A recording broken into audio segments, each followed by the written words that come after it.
Book 19, the Iliad. Book 19, the Iliad. Achilles is reconciled with Agamemnon, but puts on the armor which Hephaestus had made him, and goes out to fight.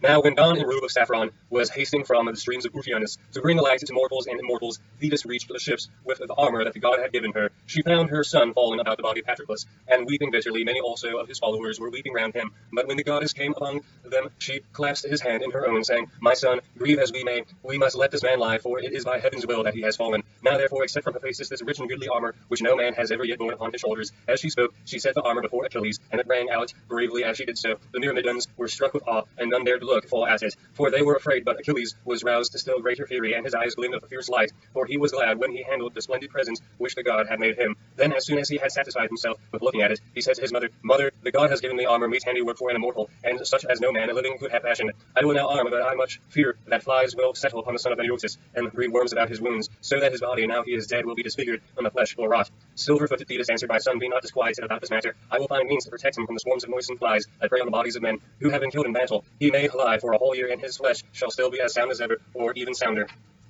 Call, therefore, the Phrygian heroes in assembly. Unsay your anger against Agamemnon. Arms at once, and fight with might and main." As she spoke, she put strength and courage into his heart, and she then dropped ambrosia and red nectar into the wounds of Patroclus, that his body might suffer no change. Then Achilles went out upon the seashore with a loud cry, called on the Phrygian heroes. On this, those who as yet had stayed always after the ships, the pilots and the helmsmen, and even the stewards who were about the ships and served out rations, all came to the place of assembly, because Achilles had shown himself after having held aloof so long from fighting. Two sons of Ares, Odysseus and the son of Tydeus, came limping for their wounds, still pained them. Nevertheless, they came and took their seats in the front row of the assembly. Last of all came Agamemnon, king of men. He too, wounded, for Poon, son of Anator, had struck him with a spear in battle. When the Atrians were got together, Achilles rose and said, "Son of Atreus, surely it would have been better alike for both you and me, when we two were in such high anger about Briseis. Surely it would have been better had Artemis's arrow slain her at the ships on the day when I took her after having sacked Lyrnessus. For so many an Atrian the less would have bitter death before the foe in the days of my anger. It has been well for Hector and the Trojans, but the Atrians will long indeed remember our quarrel. Now, however, let it be, for it is over. If we have been angry, necessity has schooled our anger. I put it from me, I dare not nurse it forever. Therefore to the Atrians, arm forthwith, that I may go out against the Trojans, and learn whether they will be in a mind to sleep by the ships, or no. Glad I ween will he be to rest his knees, who may fly on my spear when I wield it." Thus did he speak, and the Atrians rejoiced in that he had put away his anger. Then Agamemnon spoke, rising in his place, and not going into the middle of the assembly. "The non-heroes," said he, "servants of Ares, it is well to listen when a man stands up to speak. It is not seemly to interrupt him, or it will go hard even with a practiced speaker, who can either hear or speak in an uproar. Even the finest orator will be disconcerted by it. I will expound with the son of Peleus, and do you other Atrians heed me, and mark me well. Often have the Atrians spoken to me of this matter, and upbraided me, but it was not that I did it. Zeus and fate and Arius, that walks in darkness, struck me mad when we assembled on the day that I took from Achilles the meed that had been awarded to him. What could I do? All things are in the hand of heaven, and folly, eldest son of Zeus's daughters, shuts men's eyes to their destruction. She walks delicately, not on the solid earth, but hovers over the heads of men to make them stumble or to ensnare them. Time was when she fooled Zeus himself, who they say is great as whether of gods or men. For Hera, woman though she was, beguiled him on the day when Alcmena was to bring forth mighty Hercules in the fair city of Thebes. He told it out among the gods, saying, "Hear me, all gods and goddesses, that I may speak even as I am minded. This day shall an Ilithia, helper of women who are in labor, bring a man-child into the world, who shall be lord over all that dwell about him, who are of my blood and lineage." Then said Hera, all crafty and full of guile, "You will play false, and will not hold to your word. Swear me, O Olympian, swear me at a great oath, that he who shall this day fall between the feet of a woman shall be lord over all that dwell about him, who are of your blood and lineage." Thus she spoke, and Zeus suspected her not, but swore the great oath, to his much ruing thereafter. For Hera darted down from the high summit of Olympus, and went in haste to Phrygian Argos, when she knew that a noble wife, Stephanus, son of Persis, then was, she being with child, and in her 7th month, Hera brought the child to birth, though there was a month still wanting, but she stayed the offspring of Alcmena, and kept back the Ilithia. Then she went to tell Zeus, the son of Cronus, and said, "Father Zeus, lord of lightning, I have a word for your ear. There is a fine child born this day, Stephanus, son to Stephanus, the son of Perseus. He is of your lineage. It is well, therefore, that he should reign over the Argives."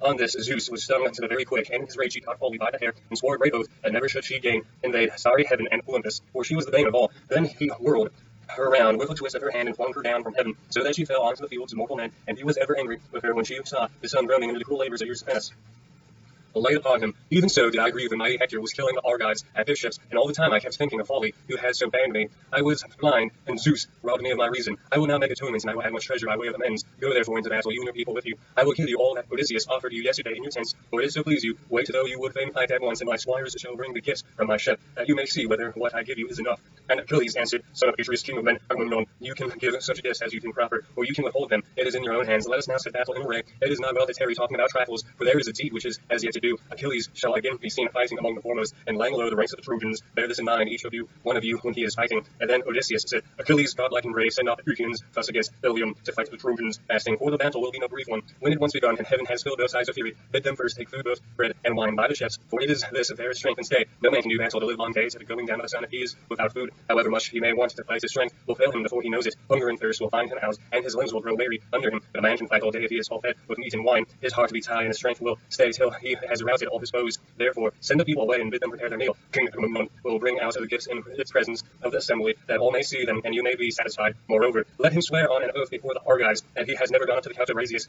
nor been with her after the manner of men and women. And do you, to show yourself of a gracious mind, let Agamemnon entertain you in his tents with a feast of reconciliation. People more righteously in the future. It is no disgrace even to a king that he should make amends that he was wrong in the first instance. And King Agamemnon answered, son of Laertes, your words please me well, for throughout you have spoken wisely. I will swear as you would have me done. I do so of my own free will, and neither shall I take the name of heaven in vain. Let then Achilles wait, though he would fain fight at once, and do you others wait also till the gifts come from my tent, and we ratify the oath with sacrifice. Thus then do I charge you, take some noble young Achaeans with you, and bring from my tent the gifts that I promised yesterday to Achilles, and bring the women also. Furthermore, let Talthybius find me a boar from those that are with the host, and make it ready for sacrifice to Zeus and to the sun.